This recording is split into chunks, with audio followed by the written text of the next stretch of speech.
Yamato is probably one of Oda's most fascinating character designs, and one who became so popular in so little time. Coloring Yamato is very fun. However, the hair can be a little tricky, since the green-blue gradient of the hair is completely black, so we need to color above it to create that multicolor hair. Besides coloring Yamato's hair, I'm also going to show you how to make a very dramatic lighting on the skin, and how to color the horns to make that glossy effect. My name is Grecia, aka Grace, and let's get right into it. This is a panel from the most recent chapters, chapter 1043, where we see a very clean close-up of a very determined Yamato.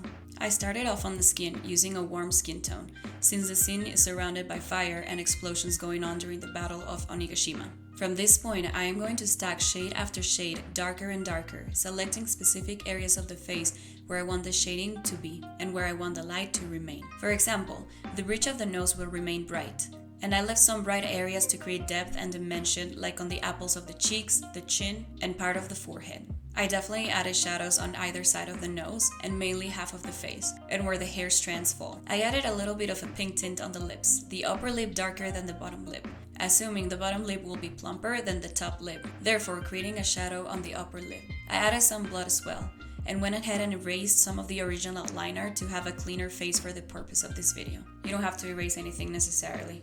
I am adding an almost white, sort of gray color on the hair. The reason I don't color it completely white is because I want to add yet some more shine to it. If it were all white, then you wouldn't be able to see the shine on the hair. For the horns, I went ahead and also erased the black lines from the original drawing, since I want a clean space to color and show you how I do the glossy effect. I color the entire horn in a dull red, and where the horn grows from the head, there is a slight gradient starting from a yellowish brown and goes into the red.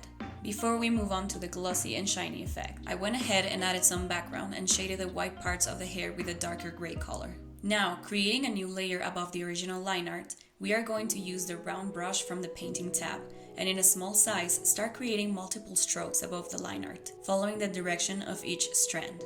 It's completely fine to color outside of the panels. Since we are using a new layer that does not affect anything else, we can go back and erase after we are done. This will allow us to work faster and make all of the strands connect appropriately between panels.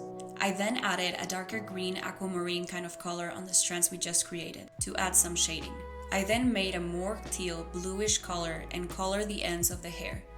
Yamato's hair goes from white to aquamarine green color into a teal blue color. I applied the same shading on the blue parts. Finally, with a line art brush and a black color, I recreated the line art, drawing random strokes above our colored hair. I think it's easier to make new line art, as opposed to erasing some parts to get the original black color from underneath. This way, it blends better and looks cleaner. You want to make sure the green connects immediately with the white, and do not leave any black division in between those two colors. We want all three colors to blend like a smooth gradient. Now, time to make the hair look nice and shiny. We will add a new layer above all, and select our favorite blending mode, Add. We will create thin strokes above the hair on multiple sections.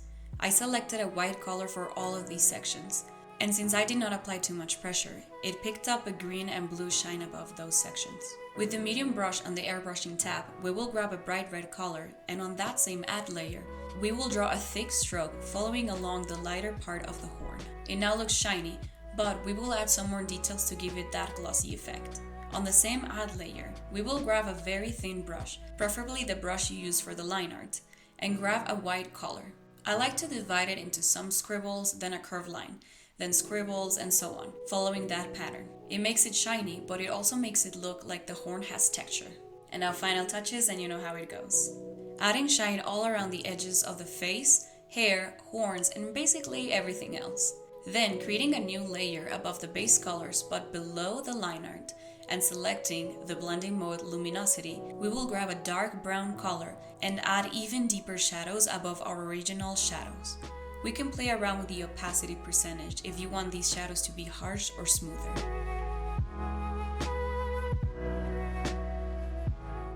And there you go. This is just a close-up so we can get a better idea on how to color the hair mainly, and create a very detailed coloring with dramatic light. I really hope this tutorial was helpful, and if it was, please drop a like and subscribe to my channel for more videos like this. Thank you so much for watching, and I'll see you on the next one.